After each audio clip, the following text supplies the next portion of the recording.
ភ្ជាប់ទៅនឹងដំណើរការនៃការចាក់វ៉ាក់សាំងបង្ការ COVID-19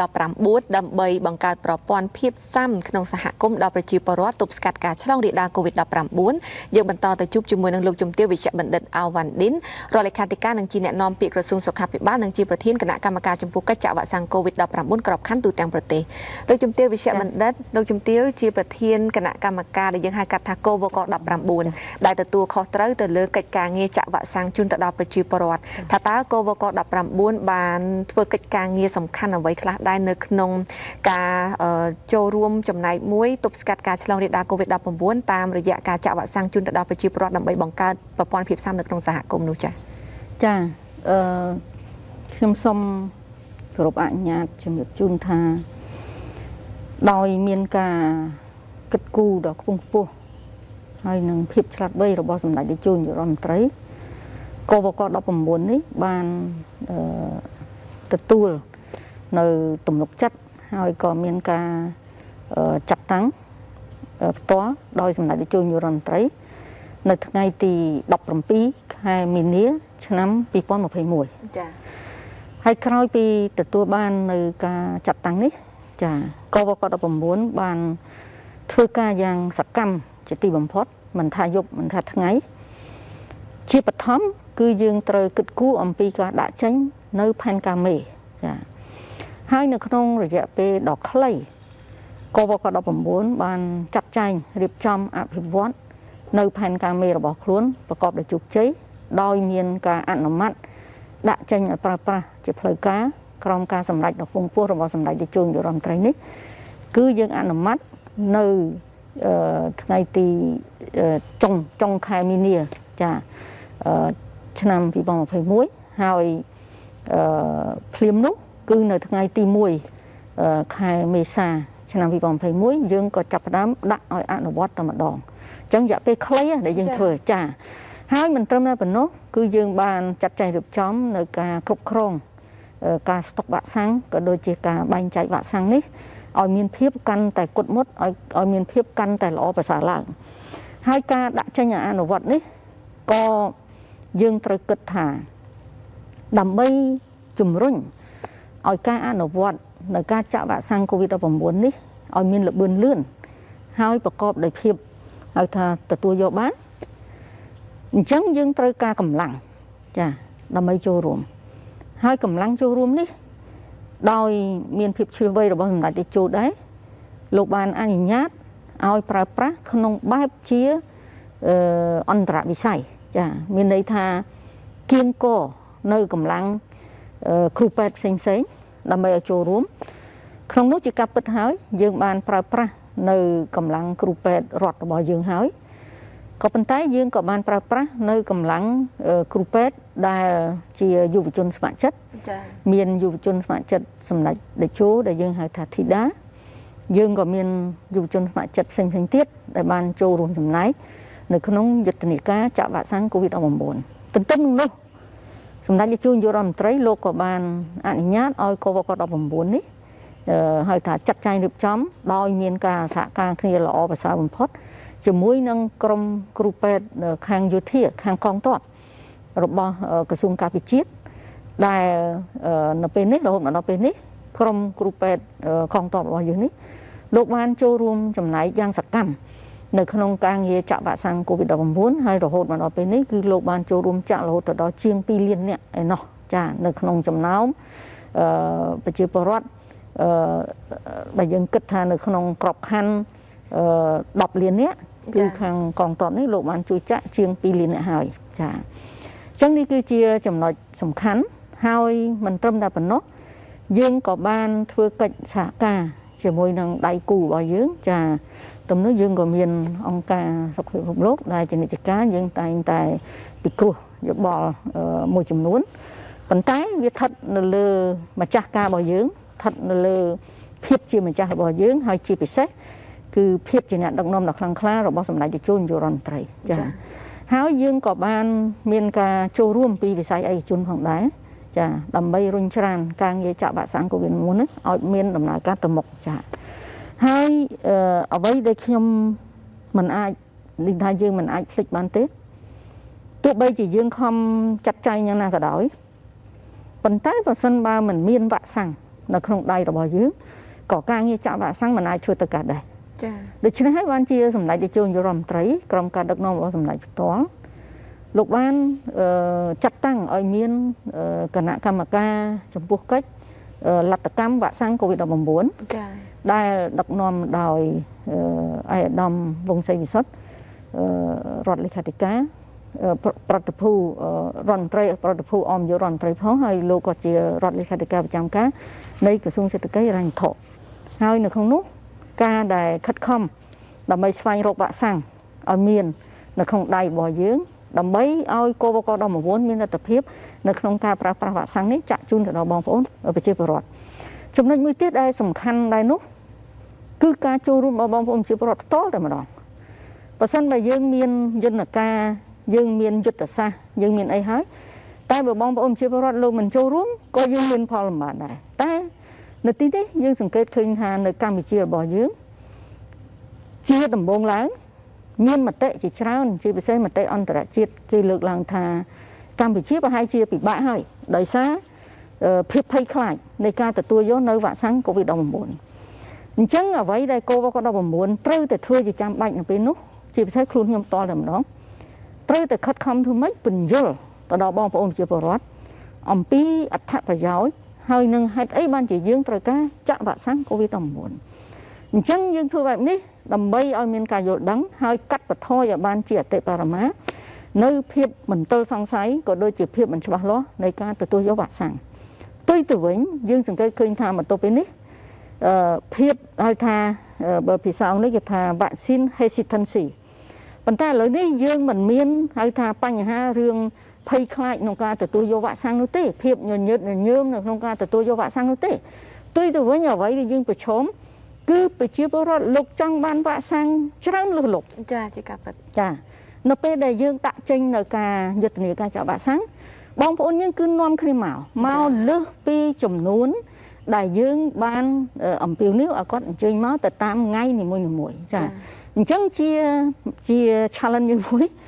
ដែលកបក19ត្រូវតែធ្វើការដើម្បីសម្របសម្រួលធ្វើម៉េចការពារកុំឲ្យមានការឆ្លងហានិភ័យនៃការផ្ទុះឡើងឆ្លងនៅ COVID-19 នៅទីតាំងដែលចាក់វ៉ាក់សាំង COVID-19 ហ្នឹងតែម្ដងចំណុចមួយទៀតយើងត្រូវគិតថាប្រសិនបើមិនមានការចាត់ចែងចូលរួមពីអាជ្ញាធរថ្នាក់ក្រោមជាតិរបស់យើងចាអភិបាលនៃគណៈអភិបាលរាជធានីខេត្តទាំង25ហើយក៏ដូចជាអាជ្ញាធរមូលដ្ឋានរបស់យើងអញ្ចឹងការងារនេះក៏វាពិបាកនឹងអនុវត្តទៅដែរអញ្ចឹងនិយាយរួមទៅអ្វីដែលសម្ដេចនាយករដ្ឋមន្ត្រីលោកបានដាក់ចេញតាមយុទ្ធសាស្ត្រផ្ការីកផងចាចាក់វ៉ាក់សាំងនេះទៅតាមយុទ្ធសាស្ត្រផ្ការីកផងហើយយុទ្ធសាស្ត្រនៃការស្រោចស្រពចេញពីរាជធានីភ្នំពេញទៅមុនផងទន្ទឹមនឹងនោះគឺយុទ្ធសាស្ត្រថាពហុវិស័យចាយើងហៅថា multi sectoral approach ចាមានន័យថាទាំងអស់គ្នាគឺត្រូវចូលរួមទទួលខុសត្រូវដើម្បីរុញច្រាននៅការងារចាក់វ៉ាក់សាំង COVID-19 របស់យើងនេះ For WHO, Dr. Lee Island, WHO representative to Cambodia, you have been following the vaccination campaign in Cambodia. So do you think it was emulating by other countries about this? Okay, first of all, if I want to highlight the single most important success in last year, we have a zero COVID deaths. This year, I think the Cambodia COVID vaccination rollout is the most important highlight, the success. So to me, it's a miracle. I don't know it's this word, but it's miracle. Many people feel it's unbelievable, mission impossible, but Cambodia made it. So we definitely should telling Cambodia's successful story for vaccination rollout in the world. We should get more people, more countries know about Cambodia's success and the strategy that we are using. Of course, each country is different, but there are many things we can learn. Actually, I'm thinking about Dr. Wandi Excellency, under your leadership, everybody effort. To me, this is a legacy for future generation. I'm always thinking about we should write this chapter in the textbook for the medical students for the future. And it's also the big experience, big lesson for us to preparing for the future pandemic. Yeah. For the Cambodia new vaccination strategy for the future. So Cambodia vaccination program really demonstrate my thinking. Nothing is impossible. Everything is possible. People often talk about resources. To me, money is important, but money is not everything. It's the heart, it's the determination, it's that value of the serving the people make the success. So I congratulations to Royal Government of Cambodia. Yeah. Can I just comment a little bit on this? As the Dr. Lee Island just mentioned about the success of the vaccination rollout, okay? And she mentioned about the writing a textbook. You mentioned about that. Let's see for next generation. ចឹងខ្ញុំនិយាយអង់គ្លេសតិចព្រោះដើម្បីគាត់យល់ខ្ញុំសូមមានយោបល់បន្ថែមបន្តិចទៅលើអ្វីដែលលោកស្រីលោកជំទាវចាំដិតលីឡែនដែលលោកបានលើកឡើងអំពីភាពជោគជ័យនៃការចាក់វ៉ាក់សាំង COVID-19 ក៏ដូចជាការដែលយើងគួរតែមានការសរសេរទុកណាសម្រាប់ក្មេងៗជំនាន់ក្រោយអ្នកជំនាន់ក្រោយដើម្បីឲ្យរៀនសូត្រកន្លែងនេះខ្ញុំសូមអនុញ្ញាតជំរាបជូនថាCOVID-19 ជាពិសេសខ្លួនខ្ញុំផ្ទាល់ក៏បានរៀបចំជាអត្ថបទនៅក្នុងការចុះផ្សាយយើងបានចុះផ្សាយរួចហើយនៅក្នុង Asian Insider View នោះហើយខ្ញុំក៏បានផ្សព្វផ្សាយនៅអត្ថបទនេះរួចហើយដែរចាហើយយើងក៏កំពុងតែខ្លួនខ្ញុំផ្ទាល់កំពុងតែសរសេរហើយប្រហែលជាអាចនឹងចប់នៅក្នុងពេលឆាប់ៗនេះនៅដំណើរដែលចំណងជើងថាបេសកកម្មដែលមិនអាចទៅរួចបានคล้ายទៅជាបេសកកម្មសម្រេចបានដោយជោគជ័យចា៎ហើយបេសកកម្មនេះបើភាសាអង់គ្លេសថា Mission Impossible became mission accomplished okay successfully accomplished អញ្ចឹងសិភៅនេះនឹងបានរំលឹកចេញនៅបេសកកម្មដ៏ថ្លៃថ្លាជំនួសសម្ដេចនាយកនាយករដ្ឋមន្ត្រីពីព្រោះបេសកកម្មនេះគឺជាបេសកកម្មមួយដែលមានការបញ្ជាដោយសម្ដេចនាយកនាយករដ្ឋមន្ត្រីដោយសារបេះដូងមនុស្សធម៌សប្បុរសធម៌ក៏ទឹកចិត្តស្រឡាញ់បងប្អូនប្រជាពលរដ្ឋកម្ពុជារបស់យើងហើយក៏ជាភាពវៃឆ្លាតរបស់សម្ដេចនាយកនៅក្នុងការជួយលើកទឹកចិត្តទៅដល់បងប្អូនប្រជាពលរដ្ឋជាពិសេសជនវ័យចាស់ជរាហើយនឹងជនដែលមានវ័យលើសពី100ឆ្នាំចា៎ហើយទន្ទឹមនឹងនោះក៏មានការគិតគូរអំពីអ្នកដែលបានចាក់វ៉ាក់សាំងទី1លានរហូតដល់ទី10លានចា៎អញ្ចឹងបេសកកម្មនេះគឺសំខាន់ណាស់ដំបូងឡើយសូម្បីតែគាត់តែងតែលើកអង្គការសុខភាពពិភពលោកនេះតែងតែសួរមកខ្ញុំថាបេសកកម្មនេះប្រហែលជាធ្វើទៅមិនកើតទេដោយសារទី1យើងមិនដឹងថាតើមនុស្សប្រមាណអ្នកតែគាត់មានអាយុ100ឆ្នាំឡើងចា៎ហើយវាអត់ដឹងនៅកន្លែងណាខ្លះចា៎អញ្ចឹងវាទូទាំងប្រទេសតែម្ដងអញ្ចឹងអ្វីដែលជាការបដិញ្ញាចិត្តរបស់ខ្ញុំផ្ទាល់ក៏ដូចជារបស់ក្រុមការងារCOVID-19គឺយើងត្រូវសម្រេចបេសកកម្មនេះបានពីព្រោះវាជាទឹកចិត្តរបស់សម្ដេចនាយកនាយករដ្ឋមន្ត្រីអញ្ចឹងហើយបានជាកន្លងមកយើងបានធ្វើដំណើរនៅទូទាំងប្រទេសរហូតទៅដល់ដំណើរដែលយើងបានធ្វើនេះគឺលើសពី25,000 គីឡូម៉ែត្រចា៎នៅក្នុងទូទាំងប្រទេសដើម្បីទៅជួបផ្ទាល់ជាមួយនឹងជនទី1លានរហូតដល់ជនទី10លានដែលទទួលបាននៅការចាក់វ៉ាក់សាំង COVID-19 នេះហើយជាមួយនឹងលោកយាយលោកតាដែលមានអាយុពី100ឆ្នាំឡើងទៅហើយមកទល់ពេលនេះយើងបានជួបជាមួយគាត់រហូតដល់149នាក់លោកយាយលោកតាដែលមានអាយុពី100ឆ្នាំឡើងទៅហើយអ្នកដែលមានអាយុវែងជាងគេទាំងអស់នោះគឺមានអាយុរហូតដល់114ឆ្នាំនៅខេត្តព្រះវិហារហើយយើងក៏មានអ្នកដែលមានអាយុ113ឆ្នាំនៅខេត្តពោធិ៍សាត់ផងដែរអញ្ចឹងតាមរយៈបេសកកម្មនេះយើងបានស្វែងយល់ជាច្រើននៅការរស់នៅរបស់បងប្អូនប្រជាពលរដ្ឋហើយសៀវភៅដែលខ្ញុំកំពុងតែសរសេរនេះគឺពាក់ព័ន្ធទៅនឹងដំណើរបេសកកម្មនោះចា៎អញ្ចឹងបន្តិចទៀតខ្ញុំនឹងធ្វើការបោះពុម្ព នៅសិភៅនេះហើយខ្ញុំនឹងជូនមកខាង BTV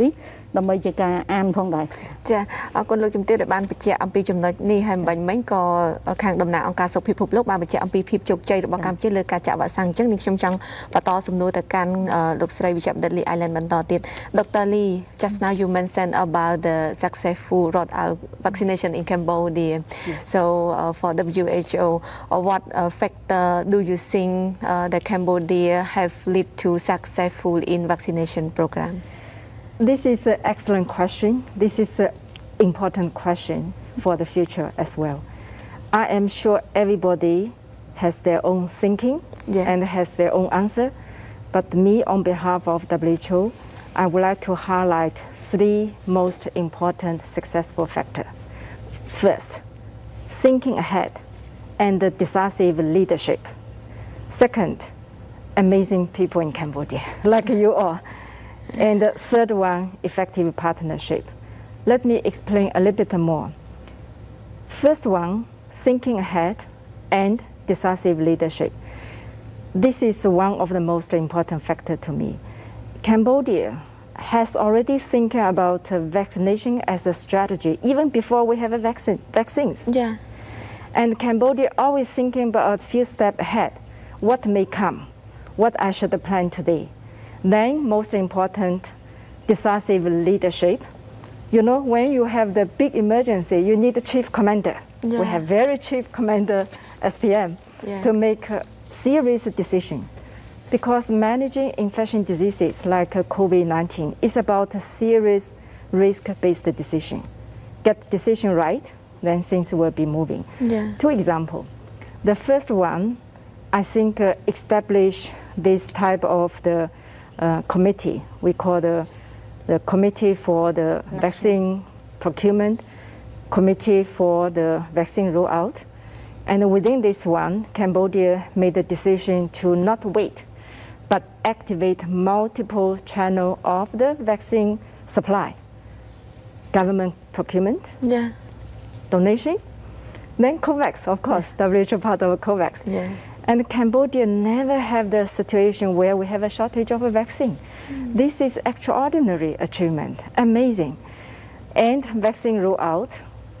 through the committee under Excellency Dr. Van Dien leadership, I can see because she invited me involving a lot of activity, including the field mission. I can see the whole government, the whole society has been mobilized. Resources have been mobilized. That's the one. Second, amazing Cambodia people. Like even our colleague from the BTV, right? Many other media. People really like vaccines. Yes. You know, despite the fact some people feel, oh, I'm not so sure about the safety, effectiveness, but when vaccine available, and I can see the vaccine acceptance is extremely high. Yeah. And within that one, I am very impressed by the Cambodia culture. When we ask Cambodia, why you need to protect, why you need to get vaccine, many people told us in the survey that WHO coordinate, they said, I am more worried my family member than myself. You see, Cambodian people are not selfish. They want to do this to protect their family member and the community. Isn't it amazing? Then another one, I should say, Dr. Van Dien, I think our healthcare workers and many other workers, they are really working very hard.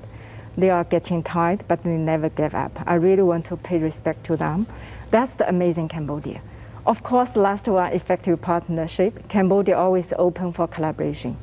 local level, national level, international level, including like a UN family, like WHO, UNICEF. We're development partners. We're part of the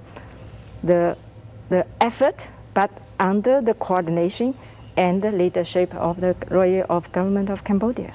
That's a 3 successful factor. I really believe myself, and I believe it's true.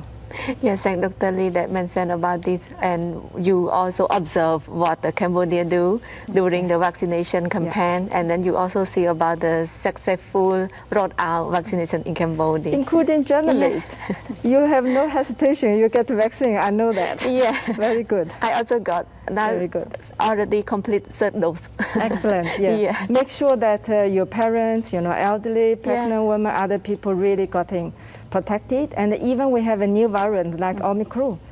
then we can continue reopening. We don't need the lockdown if we get vaccinated very well. Of course, together with other measures. Yeah. Saying Dr. Lee លោកជំទាវខាងតំណាងអង្គការសុខភាពពិភពលោកបានបញ្ជាក់អំពីភាពជោគជ័យអញ្ចឹងលោកជំទាវអាចមានអីបញ្ជាក់បន្ថែមអំពីភាពជោគជ័យរបស់យើងនិងកត្តាសំខាន់ដែលយើងបានអនុវត្តនេះចា៎ ចាខ្ញុំគិតថាក្រៅពីអ្វីដែលយើងបាន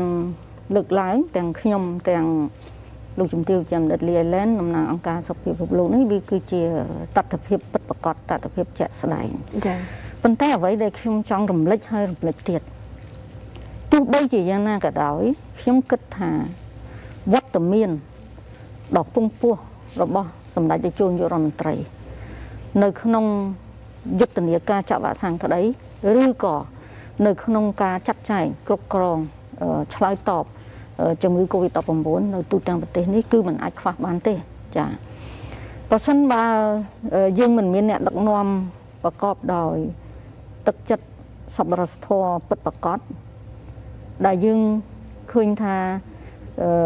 បច្ចុប្បន្ននេះសម្ដេចតេជោលោកដាក់ផលប្រយោជន៍ប្រជាពលរដ្ឋជាធំចា៎លោកតែងតែគិតជាប់ចំណិចអំពីសុខទុក្ខសុខភាពរបស់បងប្អូនប្រជាពលរដ្ឋការអនុវត្តនៅវិធានការផ្សេងៗក៏ប្រហែលជាមានការលំបាកអញ្ចឹងនេះគឺជាកត្តាមួយដែលមិនអាចខ្វះបានទេមុនអ្វីទាំងអស់គឺត្រូវតែមានចំណុចនេះចាដើរមុខឈានមុខចានេះគឺជាចំណុចមួយដែលខ្ញុំចង់រំលឹកជូនចំណុចមួយទៀតគឺការខិតខំប្រឹងប្រែងរបស់ក្រសួងសុខាភិបាលពីព្រោះក្រសួងសុខាភិបាលគឺជាក្រសួងសម័យគឺជាក្រសួងដែលបច្ចេកទេសចាដែលជាអ្នកចាត់ចែងសម្របសម្រួលនៅក្នុងបរិបទនៃការរាតត្បាតនៃជំងឺ COVID-19 ប៉ុន្តែក្រសួងសុខាភិបាលម្នាក់ឯងក៏មិនអាចទៅរួចដែរចា៎អញ្ចឹងវាទាមទារឲ្យមានការចូលរួមចំណែកពីក្រសួងផ្សេងៗឬក៏ពីភាគីផ្សេងៗទៀតដើម្បីរួមគ្នាទទួលខុសត្រូវអានេះអ្វីដែលខ្ញុំចង់រំលឹកថារួមគ្នាទទួលខុសត្រូវទៅតាមសមត្ថកិច្ចរៀងៗខ្លួនចា៎ចំណុចមួយទៀតយើងឃើញហើយថាប្រសិនបើមិនមានក្រុមគ្រូពេទ្យកម្ពុជាប្រហែលជា COVID-19 នេះក៏មិនអាចហៅថាយើងក៏មិនអាចនឹងឆ្លើយតបទៅកើតណាចា៎ពីព្រោះយើងឃើញហើយនៅក្នុងបរិបទនៃ COVID-19 នេះក្រុមគ្រូពេទ្យកម្ពុជាគឺបានលេចធ្លោរហូតទៅដល់គេប្រសិទ្ធមានថាគឺជាគ្រូពេទ្យអាយសឬក៏ជាហៅថាវីរៈជនអាយសចាជាដើមចាអញ្ចឹងយើងត្រូវគិតថាគ្រូពេទ្យសំខាន់ណាស់នៅពេលណាដែលមានការលេចឡើងនៅការឈឺថ្កាត់ឬក៏មានការវាយលុកនៃជំងឺផ្សេងៗអញ្ចឹងការបង្កើននៅសមត្ថភាពគ្រូពេទ្យក៏ដូចជាការជំរុញធ្វើម៉េចឲ្យមានក្រុមគ្រូពេទ្យគ្រប់គ្រាន់សម្រាប់ធានារ៉ាប់រងនៅការប្រតិបត្តិការនៃកិច្ចការសង្គ្រោះអាយុជីវិតបងប្អូនប្រជាពលរដ្ឋនេះគឺជាកត្តាចាំបាច់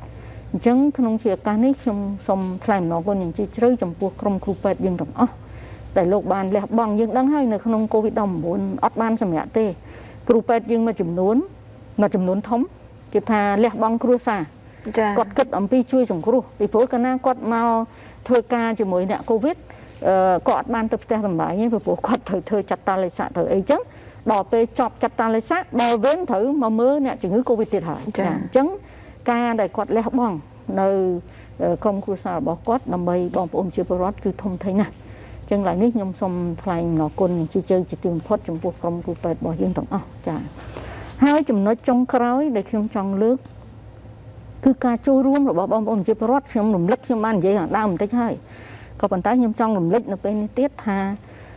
ការចូលរួមទទួលខុសត្រូវរបស់បងប្អូនប្រជាពលរដ្ឋគឺជាភាពចាំបាច់មួយថ្មីត្បិតតែរាជរដ្ឋាភិបាលបានខិតខំចាត់ចែងចាហើយក្រុមគ្រូពេទ្យបានខិតខំនៅក្នុងការផ្ដល់នៅសេវាហើយក៏ប៉ុន្តែបើសិនបើបងប្អូនប្រជាពលរដ្ឋនេះទូទៅនេះគាត់មានការធ្វេសប្រហែស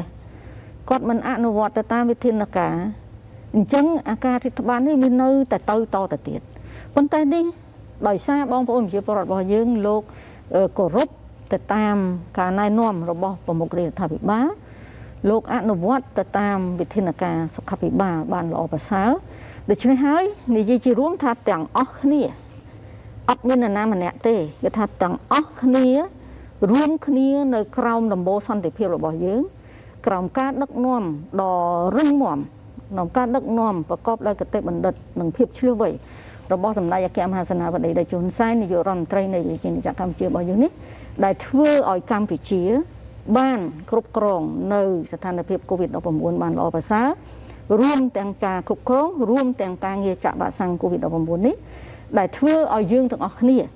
បានវិលត្រឡប់ទៅរកការរស់នៅតាមធម្មតានៅក្នុងប្រក្រតីភាពថ្មីរហូតមកដល់ពេលបច្ចុប្បន្ននេះហើយខ្ញុំសង្ឃឹមថាការរស់នៅក្នុងភាពធម្មតាក្នុងប្រក្រតីភាពថ្មីនេះបងប្អូនប្រជាពលរដ្ឋនឹងអនុវត្តបន្តទៅទៀតនៅក្នុងឆ្នាំ2022ប្រកបដោយការទទួលខុសត្រូវខ្ពស់ជាពិសេសសូមមេត្តាកុំភ្លេចឲ្យសោះថាទន្ទឹមនឹងយើងធ្វើការកិច្ចការធម្មតាតែត្រូវតែបន្តអនុវត្តនៅ3ការពារបូកជាមួយនឹង3កុំបូកជាមួយនឹងការចាក់វ៉ាក់សាំងរបស់យើងដើម្បីឲ្យការរស់នៅរបស់យើងគឺបាននិរន្តរភាពតរៀងទៅចាអរគុណលោកជំទាវដែលបានបញ្ជាក់នៅត្រង់ចំណុចនេះ I have my last question to WHO representative to Cambodia Dr. Lee Island